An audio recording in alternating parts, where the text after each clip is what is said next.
Terima kasih Tuan Yang Ketua. Terima kasih atas peluang untuk turut serta dalam perbahasan kali ini.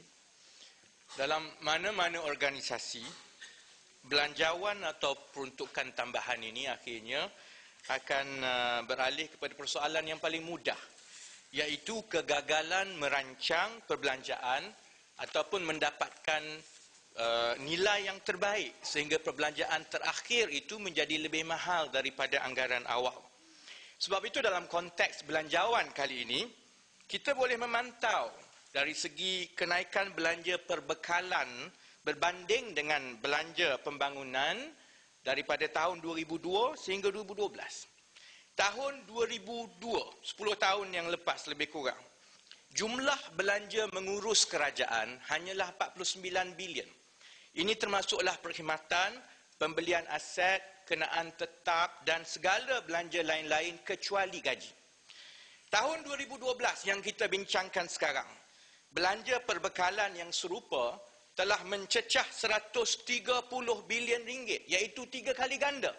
Kalau diukur dari segi peratusannya, dengan izin, compound annual growth rate sebanyak 10% tiap-tiap tahun daripada tahun 2002 sampai ke 2012, iaitu satu angka yang cukup tinggi pada dasar kewangannya. Sebab itu kita saban tahun berdepan dengan sesi yang sama, iaitu untuk membincangkan masalah belanja yang berlebihan dan meluluskan belanjawan tambahan. Sejak Pekan menjadi Menteri Kewangan, beliau tidak pernah gagal untuk membentangkan paling kurang 2 kali belanjawan tambahan tiap-tiap tahun. 2009, 21 bilion. Kemudian tahun ini, kalau yang sekarang ini diluluskan akan meningkat mencecah 28 bilion belanjawan tambahan bagi tahun 2012. Tuan Yang di-Pertua, selain daripada masalah tata kelola yang telah disebut oleh Gombak semalam, satu lagi sebab utama kenapa belanjawan terus meningkat mengatasi peruntukan yang telah diluluskan awalnya adalah kerana kaedah perolehan kerajaan itu yang digunakan tidak mendapatkan nilai yang terbaik untuk rakyat.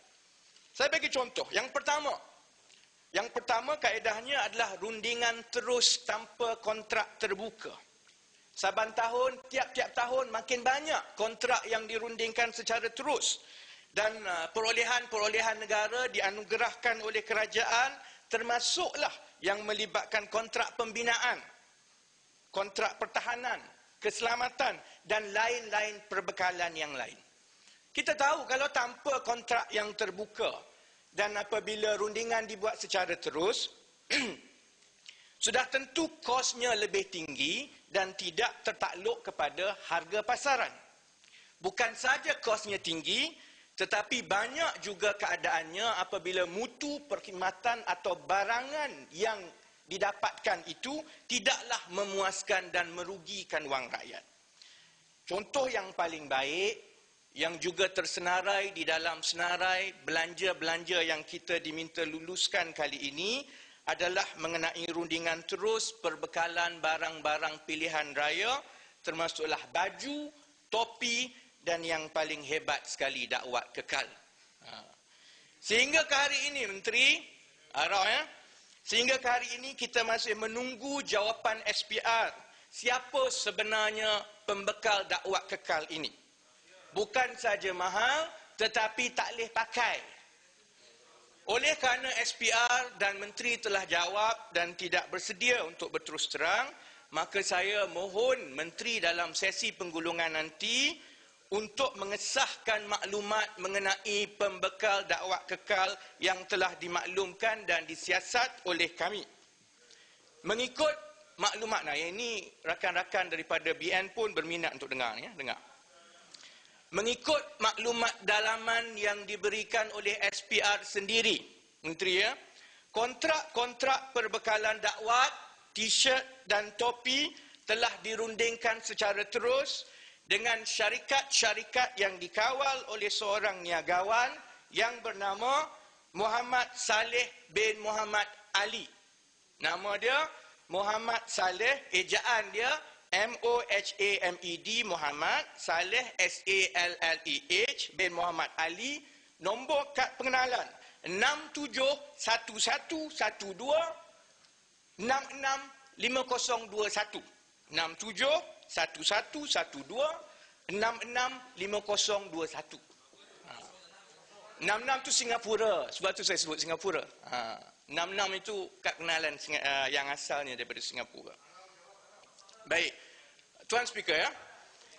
Ada 3 syarikat yang dikawal oleh Niagawan Muhammad Saleh yang terlibat di dalam rundingan terus ini. Termasuklah satu syarikat asasnya yang bernama Integrated Challenger Malaysia Sendirian Berhad. Saya ulang dalam Dewan, Integrated Challenger Malaysia Sendirian Berhad. Sebab itu dulu saya minta supaya SPR sebut sebelum kita dedahkan. Kerana akhirnya bila keluar, dia akan mendatang dan mengundang pelbagai persepsi yang tak baik. Kan mudah kalau menteri cakap awal-awal. Selain daripada Integrated Challenger Malaysia Sendirian Berhad, ada 2 lagi syarikat yang masuk rundingan terus yang dikawal oleh Muhammad Saleh ini dengan menggunakan nama pekerja-pekerja beliau, termasuklah seorang kerani akaun syarikat beliau yang bernama Nursiah Yusof. Nombor kad kenalan 731002715026 yang juga ahli pengarah kepada syarikat-syarikat yang dikawal oleh Muhammad Saleh bin Muhammad Ali ini. Baik. Syarikat-syarikat yang dikawal oleh Muhammad Saleh banyak terlibat dengan kontrak-kontrak perbekalan kerajaan. Bukan saja dakwat kekal, malah beliau pernah juga mendapat kontrak terutamanya juga daripada Kementerian Pertahanan melalui syarikatnya satu lagi yang bernama Allison's Corporation Sendirian Berhad. Baik, maknanya Muhammad Saleh bin Muhammad Ali ini adalah seorang pakar. Dia pakar rundingan terus dengan kerajaan.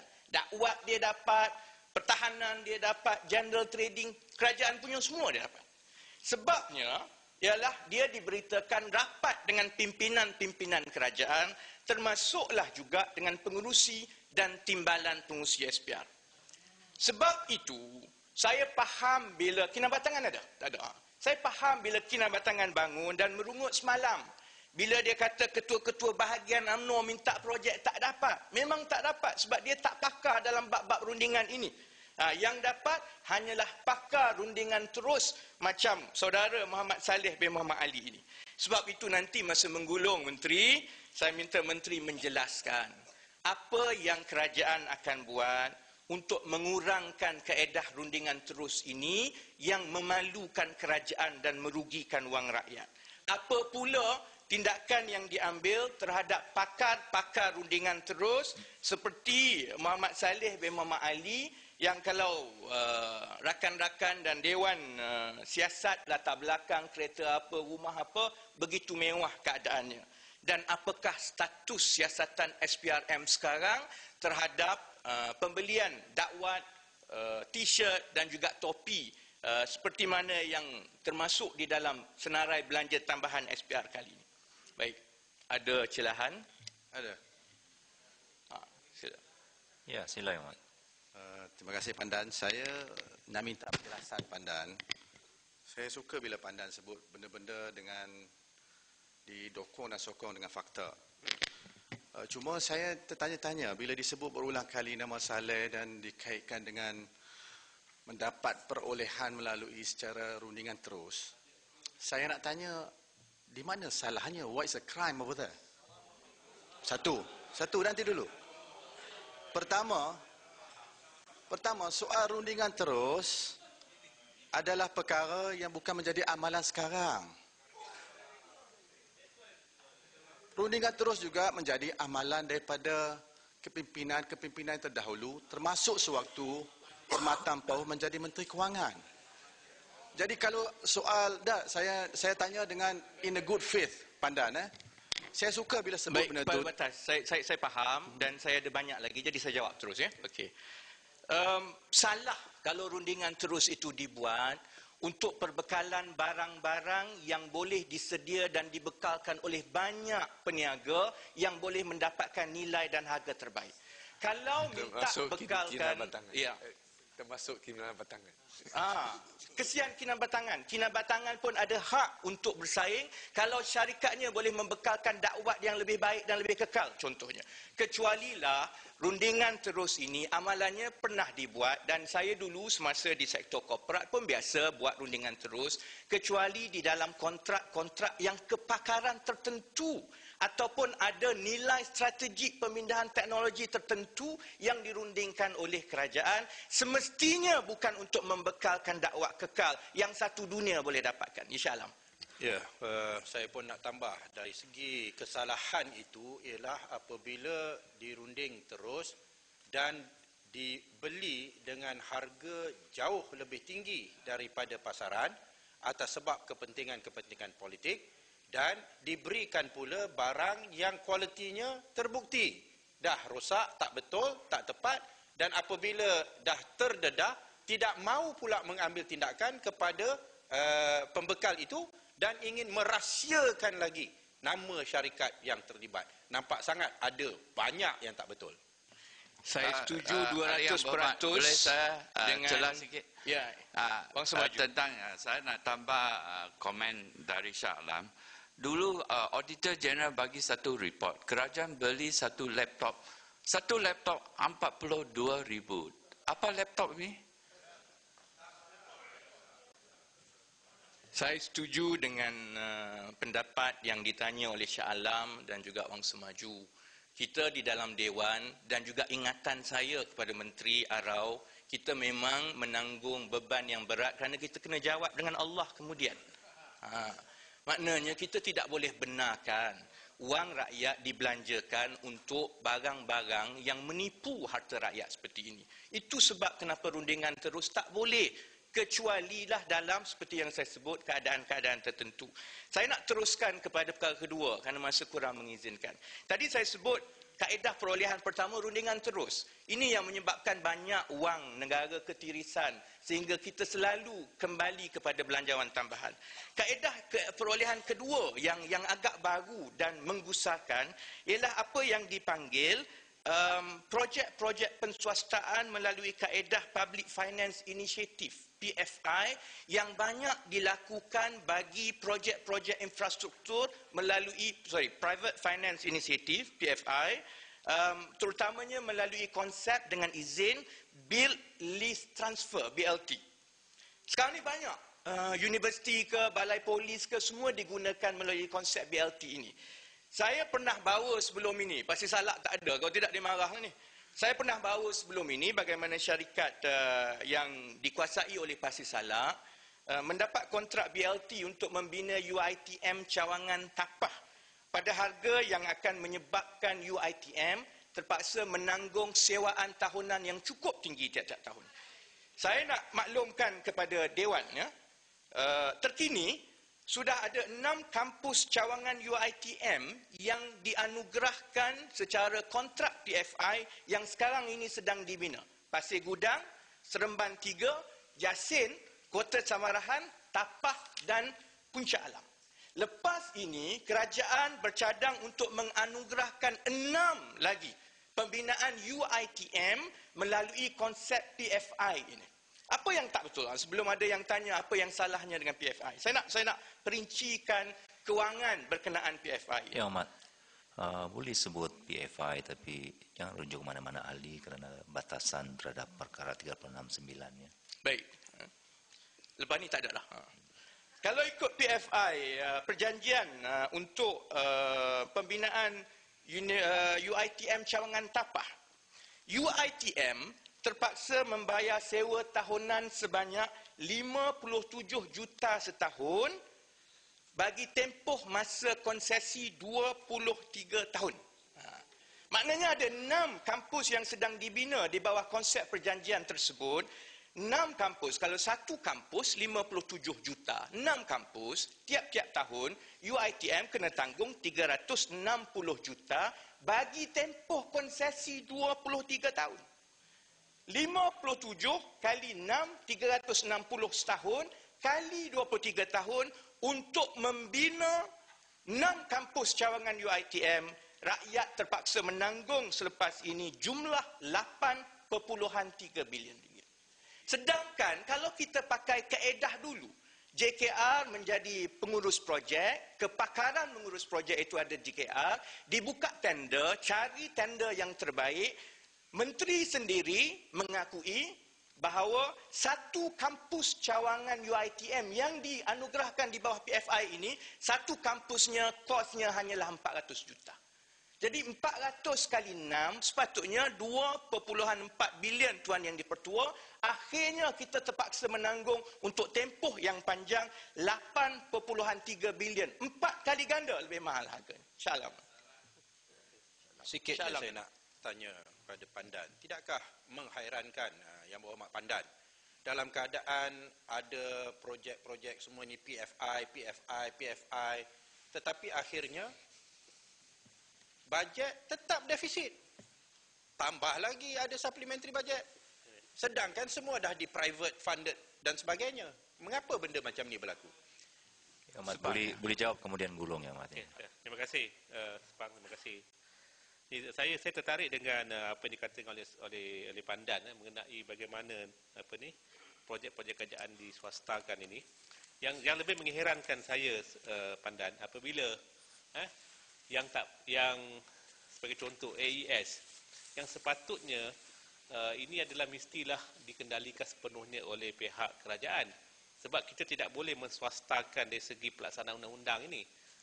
Apabila kita menswastakan AES ini, bermakna kita telah melibatkan pihak swasta ini untuk mendapat keuntungan daripada hasil saman yang dibayar oleh rakyat.